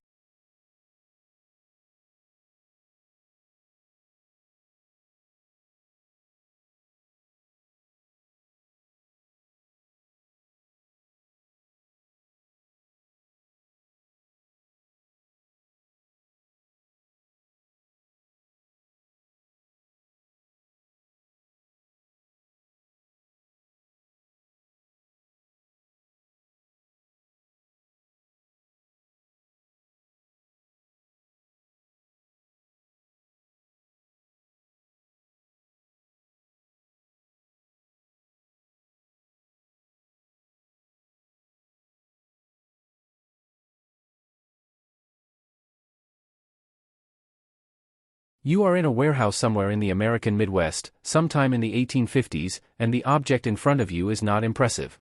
It is a sack. A large sack, roughly the dimensions of a human body, made of coarse ticking fabric, a tightly woven cotton or linen blend with a characteristic striped pattern that you would recognize instantly if you saw it, because it has been the uniform of the utilitarian mattress for centuries and the pattern has barely changed. The sack is stuffed with something. Straw, most likely, or corn husks, or the dried husks of oat or wheat, or possibly a mixture of all of these depending on what the season has provided and what the household could spare. It is lumpy in the specific way that straw-stuffed things are lumpy, not evenly, not predictably, but in a shifting, uncooperative, middle-of-the-night way that means the comfortable position you found when you first lay down will have migrated by 3 in the morning into something that requires renegotiation. This is the mattress that most Americans slept on for most of American history, and it is also, give or take the specific filling material, the mattress that most humans across most of the world slept on for most of recorded history. The basic technology, a fabric container filled with something soft, is so old and so obvious that it appears independently in virtually every culture that developed textile production, which is to say virtually every culture. The Egyptians stuffed their fabric sleeping surfaces with reeds and palm fibers. The Romans used wool and feathers. Medieval Europeans used straw and eventually progressed to wool and down for those who could afford it. The stuffed fabric sleeping surface is one of those technologies so fundamental and so well adapted to its purpose that it persisted for millennia without requiring any fundamental reconception. And then the 19th century happened to it, and everything changed very quickly.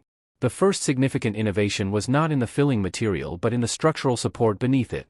The rope-webbed bed frame, lengths of rope woven across the frame in a grid pattern, providing a flexible surface on which the mattress rested, had been standard in European and American bed construction for centuries. It worked reasonably well when new and properly tensioned.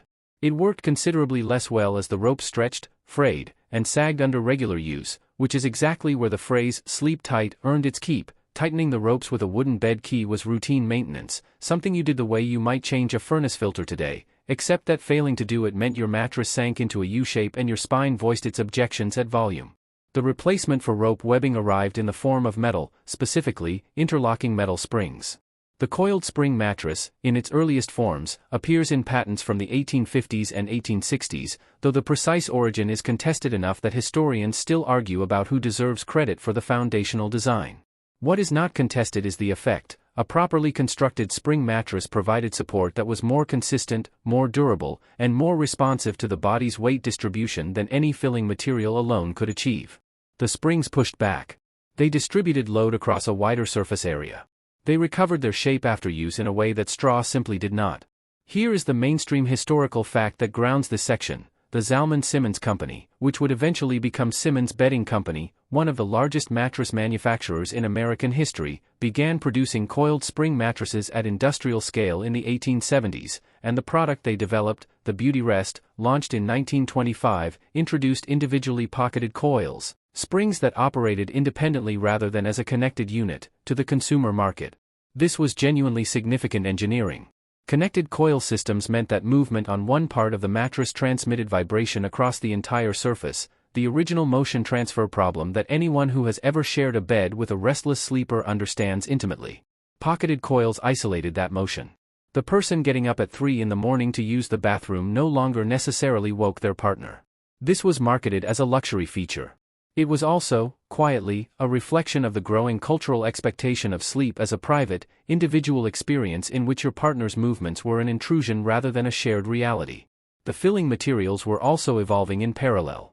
Cotton batting, which produced a softer, more uniform surface than straw and did not harbor insects with the same enthusiasm, became widely available as industrial cotton processing made it affordable. Wool remained valued for its natural temperature-regulating properties.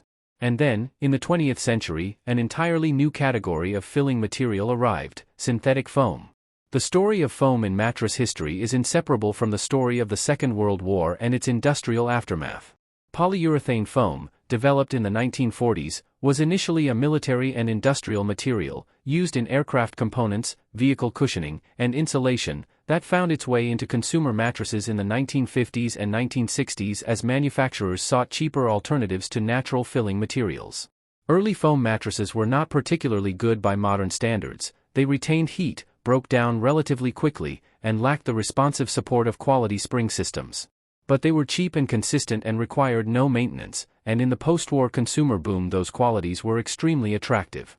Here is the quirky tidbit for this section, and it is a genuinely good one: memory foam, the material that became synonymous with premium mattress marketing in the late 20th and early 21st century, was originally developed by NASA in the 1960s as a material for aircraft seat cushions, designed to absorb and distribute the G-forces experienced by pilots and passengers.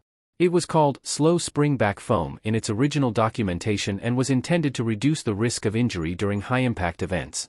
It sat in relative obscurity for decades before a Swedish company licensed the technology and began applying it to mattresses in the 1990s, at which point it was rebranded with the much more appealing name memory foam and marketed as a revolutionary sleep surface. Revolutionary is perhaps strong. It is a material with specific properties that some people find genuinely helpful and others find claustrophobically hot and slightly unsettling. But its journey from NASA aircraft cushions to your mattress, if you happen to have one, is the kind of technological migration that makes the history of ordinary objects consistently surprising.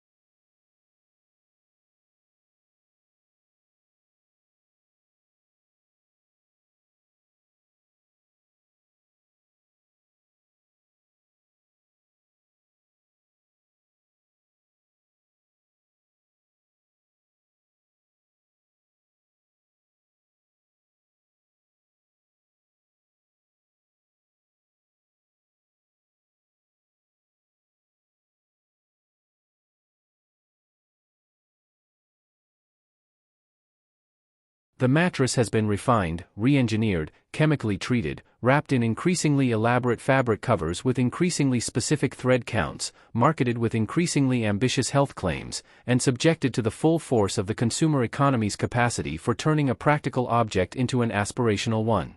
It now comes in firmness levels that have their own taxonomies, in thicknesses measured in precise increments, in materials with names that sound like they belong in a materials science journal. And underneath all of that, underneath the memory foam and the individually pocketed coils and the cooling gel layers and the antimicrobial fabric treatments, it is still, at its core, a fabric container filled with something soft, placed on a surface elevated slightly off the floor, positioned to receive a human body for the duration of the night. 77,000 years of iteration. The sack of straw is still in there somewhere, if you look closely enough.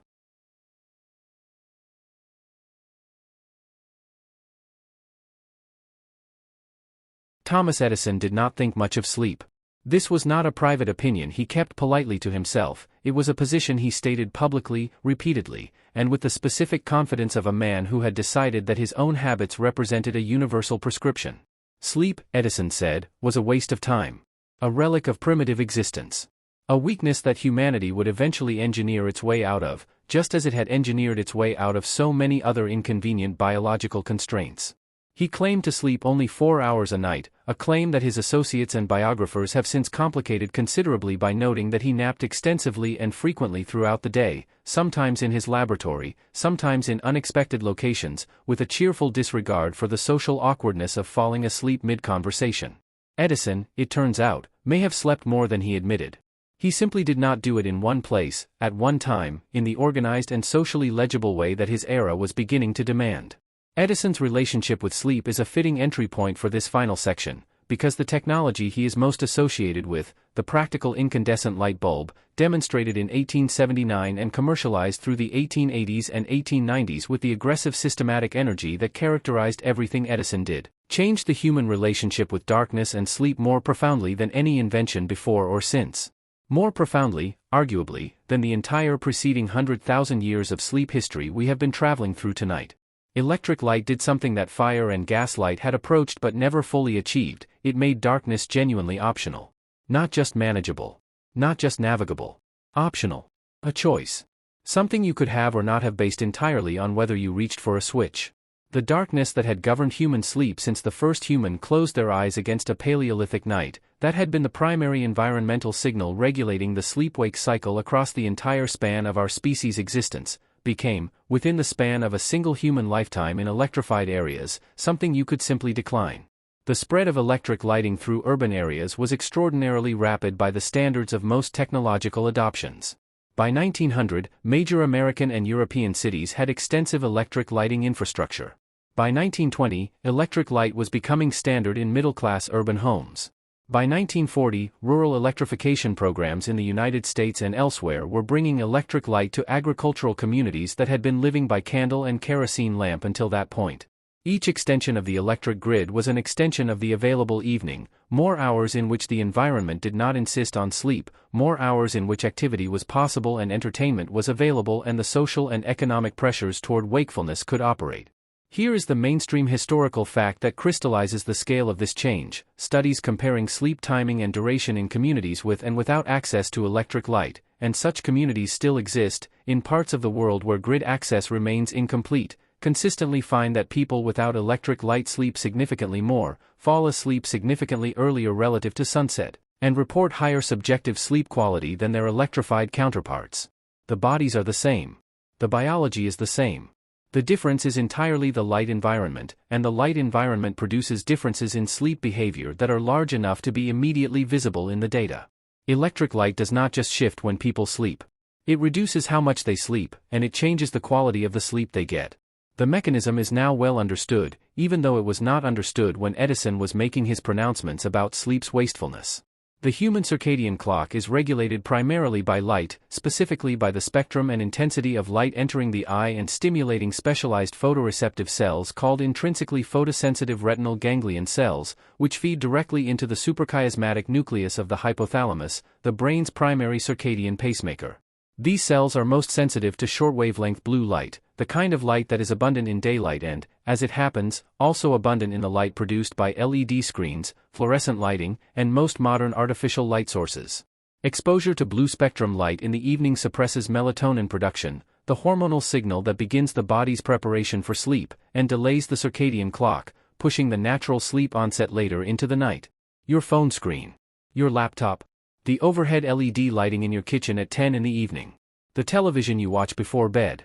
All of these are, from your nervous system's perspective, indistinguishable from daylight. They are telling your ancient, carefully calibrated circadian clock that it is the middle of the afternoon, that sleep is nowhere near appropriate, that the sun is still up and the day's work continues. And your nervous system, which was calibrated for a world in which the light environment was an honest signal rather than an artifact of technology, believes them. Here is the quirky tidbit that closes the loop on our entire journey tonight in the most satisfying way I can manage. Researchers studying the Hadza people of Tanzania, the same hunter-gatherer community we mentioned near the very beginning of this story, in Section 1, as a window into ancestral sleep patterns, have found that despite living near the equator, where the temperature does not vary dramatically across seasons, the Hadza show significant seasonal variation in their sleep timing. They sleep longer in winter, shorter in summer. They fall asleep roughly 2 hours after sunset and wake before sunrise. They do not experience significant insomnia. They do not report the middle-of-the-night wakefulness anxiety that plagues so many people in industrialized societies. Their sleep, in other words, looks a great deal like the sleep that the pre-industrial European sources described, and a great deal like what sleep researchers believe the human body defaults to when the light environment is honest. The Hadza are not sleeping better because they are primitive or because their lives are simpler or because of any romantic notion about closeness to nature. They are sleeping better, to the extent that they are, because their light environment is still telling their nervous systems the truth. Darkness means night means sleep. Light means day means wake. The signal and the reality are aligned. For most people in the industrialized world, they have not been aligned for over a century. Edison, napping in his laboratory in the glow of his own invention, was perhaps more honest about the human relationship with artificial light than he intended to be. He did not eliminate sleep's necessity by inventing the light bulb. He simply made it harder to get. He took the honest darkness that humanity had been sleeping inside since the first fire burned down in the first cave and replaced it with something that looked like light and behaved like day and left the nervous system perpetually, quietly confused about what time it was and whether sleep was yet permitted.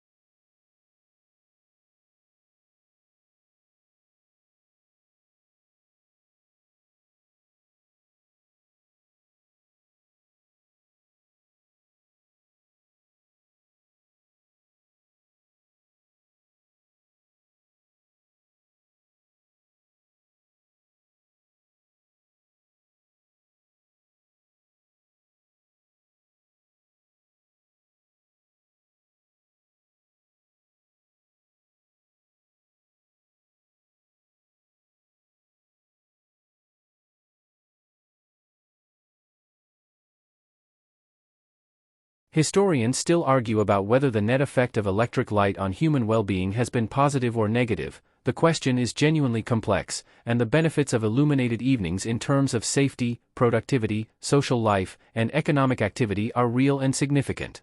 The costs to sleep are also real. Both things are true simultaneously, and the tension between them is one that modern sleep science is still trying to resolve in practical terms for the hundreds of millions of people who lie awake in artificially lit bedrooms wondering why sleep will not come. The answer, in some partial and incomplete sense, is that you are lying in the dark that your ancestors earned, that 100,000-year inheritance of chosen sleeping spots and fragrant grass beds and firelit evenings and communal warmth and biphasic rhythms and all the rest of the extraordinary human project of making the night survivable and then comfortable and then, in some moments, genuinely beautiful. And you are also lying in the aftermath of a century of electric light that has quietly, efficiently, without malice or intention, confused the signals that all of that inheritance depended on. The darkness, when you finally have it, is the same darkness it has always been. Patient. Absolute. Older than fire, older than grass beds, older than caves, older than the species that learned to sleep inside it. It has been waiting for you all evening. It is waiting for you now.